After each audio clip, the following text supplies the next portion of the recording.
మిత్రులకి, వీర మహిళలకి, మన జనసేనాని పవన్ కళ్యాణ్ గారికి, మా పిఐసి చైర్మన్ నాదెండ్ల మనోహర్ గారికి, నాయకర్ and other MP MLA contestants అందరికీ హృదయపూర్వక నమస్కారాలు. అంటే ఇవాళ నేను మీతోటి షేర్ చేసుకోవాలనుకున్నటువంటి ఇంపార్టెంట్ రెండు విషయాలు. పవన్ కళ్యాణ్ జనసేన 2014లో స్టార్ట్ చేసినప్పుడు మాకెవ్వరికి ఒక రకంగా యాక్సెప్టెన్స్ లేదు. దానికి రీజన్ ఏంటంటే, అంతకుముందు ప్రజారాజ్యం పార్టీలో జరిగిన చేదు అనుభవం. యాజ్ ఎ బ్రదర్గా మా తమ్ముడు ఎందుకు ఇంత కష్టపడాలి, ఎందుకు ఇంత మళ్ళీ జర్నీ చేసి మళ్ళీ ఇంత సఫర్ అవ్వాలా అని మేమందరం యాక్చువల్గా నేను అనుమతి అంటే యాక్సెప్ట్ చేయలేకపోయాను. But is an individual. సరే, పార్టీలో నేను అప్పుడు గోవాలో ఉన్నాను. ఫస్ట్ మీటింగ్ చూశాను, కళ్యాణ్ బాబు మాట్లాడి లైవ్ వస్తుంటే నేను షూటింగ్ జరుగుతుంది, ఇది ఒక 2 hours ఆఫ్ చేసి కళ్యాణ్ బాబు మీటింగ్. అప్పుడు నాకు కళ్యాణ్ బాబు ఒపీనియన్ అని వెళ్ళింది. కరెక్ట్గానే మాట్లాడాడు, జెన్యున్గానే మాట్లాడాడు. ఎంతవరకు సస్టైన్ అవుతాడు అనే డౌట్ అయితే ఉంది. అయితే నాకు కళ్యాణ్ బాబు మీద పూర్తి నమ్మకం రావడానికి మినిమం 2.5 years పట్టింది. 2.5 సంవత్సరాల పాటు కళ్యాణ్ బాబుని నేను డైరెక్ట్గా కలవపోయినా మిగిలిన జన సైనికులందరూ నాకు ఎంతో కొంత పరిచయం ఉండేవాళ్ళు. నేను కళ్యాణ్ బాబు గురించి టీవీలో చూడటం, అక్కడ వాటి గురించి అని వినటం. నాకు 2.5 years తర్వాత నాకు ఇవాళ మీకు చెప్తున్నాను మనస్ఫూర్తిగా, ఎస్, ఇలాంటి లీడరు ఆంధ్రప్రదేశ్కి కావాలి.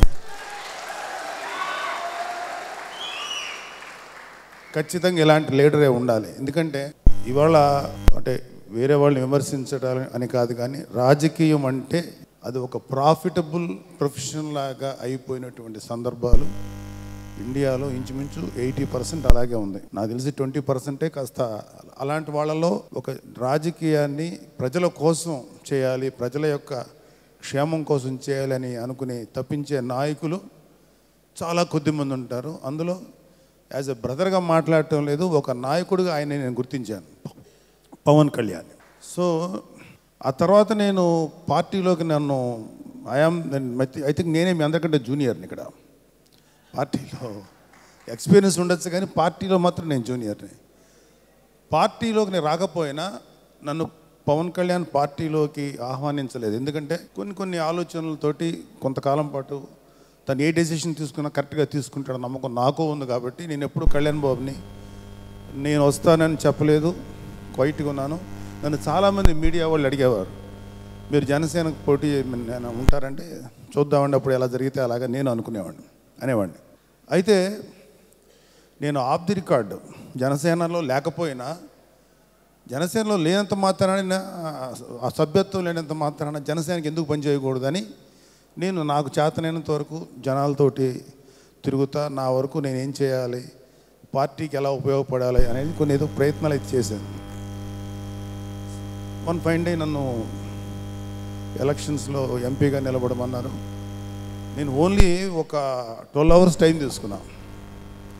అదికే తప్పు. ఎందుకంటే పవన్ కళ్యాణ్ అనే వ్యక్తి చెప్తే దూకటానికి రెడీగా ఉండాలి, కానీ 12 hours టైం తీసుకోకూడదు. ఆ 12 hours టైం తీసుకోవడం కూడా తప్పు అనిపించింది. ఈ సందర్భంగా ఒక విషయం నేను చెప్పాలనుకుంది ఏంటంటే, మీరు ఇప్పుడు కళ్యాణ్ బాబు నేను సంపూర్తిగా నమ్ముతున్నాను. మనం ఎవరైనా సరే ఒక నాయకుడిని నమ్మటానికి, ఒక నాయకుడిని ఫాలో అవటానికి 1 రోజు కాదు, 1 నెల కాదు, 1 సంవత్సరం కాదు, టేక్ ఇయర్స్.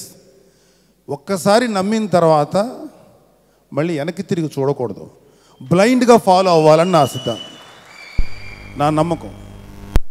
అలాంటి ఫాలోయర్స్ ఏ పార్టీలో అయితే ఎక్కువ ఉంటారో ఆ పార్టీ ఎప్పటికీ గొప్ప పార్టీ అవుతుంది. అలాంటి వాడు ఎప్పుడు కూడా గొప్ప నాయకుడు అవుతాడు. మళ్ళీ నేను పార్టీలో వచ్చిన తర్వాత ఇవాళ నాకు క్వశ్చన్స్ లేవు. జనసేనని ఎలా నడపాలి, ఎలాంటి పనులు చేయాలి అని నేను సలహాలు ఇవ్వను. ఆయన ఏం చెప్తే అది ఫాలో అయ్యి రిజల్ట్ చూపించడం వరకే నేను చేయాలి. అంటే ఒక లీడర్ అనే వ్యక్తిని మనం ఫాలో అయితే ఏదైనా జరగచ్చు. ఆ దానికి ప్రిపేర్ అయిన వాళ్ళే రావాలి. లేదు మధ్యలో మాకు కన్వీనియంట్గా ఉండాలంటే కష్టం అవుతుంది. నేనైతే దేనికైనా సిద్ధం, ఇంక్లూడింగ్ ఆయనతో పాటు మునిగిపోవటకైనా సిద్ధం, ఆయనతో పాటు గెలవటకైనా సిద్ధం, ఎక్కడికైనా వెళ్ళటానికి సిద్ధం. అలాంటి మిలిటెంట్ యాటిట్యూడు నాకుంది. నేను ఖచ్చితంగా జనసేనలో ఒక క్వశ్చన్ చేయకుండా పనిచేసే కార్యకర్తలాగే పనిచేస్తాను తప్ప నేనేం సలహాలు ఇవ్వను. తర్వాత రెండోది ఏంటంటే నాకు అప్పగిచ్చిన బాధ్యతలు ఏవైతే ఉన్నాయో అవి నేను మ్యాక్సిమం రిజల్ట్ పట్టుకొచ్చి ఇచ్చిన తర్వాతే ఏదన్నా మాట్లాడాలి తప్ప ప్రస్తుతానికైతే నాకు మాట్లాడేటువంటి ఎలా చేయాలి ఏం చేయాలి ఇవన్నీ మాట్లాడను. అలాగే మీరు ఎలా చేయాలి, మీరందరూ కరెక్ట్గా ఉన్నారా లేదా అది కూడా నేను మాట్లాడను. అది మీ పర్సనల్కి వదిలేస్తున్నా. నేనేం చేయాలి, నేను ఎంతవరకు పని చేయాలి వితౌట్ ఎనీ కంప్లైంట్. నాకు పలానా వ్యక్తి నచ్చలేదు పార్టీలో, పలానా వ్యక్తి నచ్చాడు, ఇవన్నీ పెట్టుకోను. నేనేం చేయాలి, నా బాధ్యత ఏంటి, ఎంతవరకు నెరవేర్చాలి, that is only goal before me. దానికే నేను పనిచేస్తాను. నేను నాకు నచ్చని వ్యక్తి ఒక అతను పార్టీలో ఉన్నారు, అతను ఎందుకు ఉన్నారు, పలానా వ్యక్తి ఇంకొక అతను ఉన్నాడు, అతను ఎందుకు ఉన్నారు, ఈ క్వశ్చన్స్ నేను చేయను. ఎందుకంటే ఆ వ్యక్తిని పెట్టింది పవన్ కళ్యాణ్ అనే లీడరు, అతనికి తెలుసు దాని విలువేంటో. నాకు అనవసరం. నాకు నచ్చిన అంటే ఇది ఎగ్జాంపుల్గా చెప్తున్నాను. నాకు నచ్చిన వ్యక్తి నచ్చిన వ్యక్తి ఎవరున్నా సరే నాకు అనవసరం. నేను ఆన్సరబుల్ టు మై లీడర్. ఆయనకి కరెక్ట్గా నేను జవాబుదారీతనం వహించాలి తప్ప మిగతా వాళ్ళ సంగతులు నాకు అవసరం లేదు, మిగతా వాళ్ళు ఎలా చేస్తున్నారు నాకు అవసరం లేదు. నేను ఇప్పుడు కూడా అప్పుడే పూర్తిగా మాట్లాడటానికి నాకు మొన్నే ఎంటర్ అయ్యాను కాబట్టి నాకు కొన్ని బాధ్యతలు అప్పగించారు.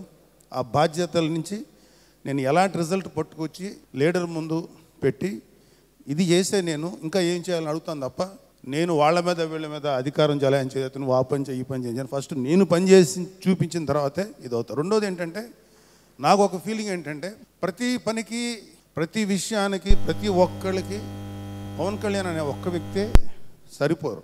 ఎందుకంటే అతను పవన్ కళ్యాణ్ అనే వ్యక్తి ఒక పొటెన్షియల్ ఎనర్జీ. ఆ ఎనర్జీని మన సెల్ఫీల కోసమో లేకపోతే నాతో పర్సనల్గా మాట్లాడలేదు అనే దానికోసమో వేస్ట్ చేయకూడదు. ఆ ఎనర్జీని వదిలితే ఆ పవన్ కళ్యాణ్ అనే వ్యక్తి యొక్క ఎనర్జీని వదిలితే వండర్స్ క్రియేట్ చేసేటువంటి పొటెన్షియాలిటీ ఉన్న ఎనర్జీ, ఆ ఎనర్జీని మనం అకామిడేట్ చేయాలంటే కంఫర్ట్ జోన్లో పెడితే ఎక్కడికక్కడికి తీసుకెళ్తాడు. ఎందుకంటే ఇవాళ పార్టీ ఇక్కడ దాకా వచ్చిందంటే నాలాంటి వాళ్ళ వల్ల కాదు, ఇంకొందరు లాంటి వాళ్ళ వల్ల కాదు, కేవలం పవన్ కళ్యాణ్ అనే వ్యక్తి యొక్క దీక్ష పట్టుదలే ఇక్కడ దాకా తీసుకొచ్చింది.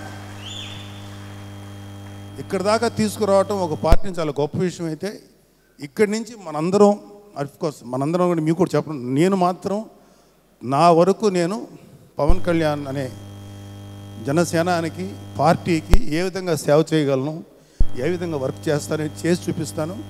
మీకు అందరికీ నచ్చితే మీరు ఫాలో అవ్వండి, దట్స్ మిగతాది మీ ఇష్టం. నేను మాత్రం నేను పనిచేస్తాను. Thank you very much.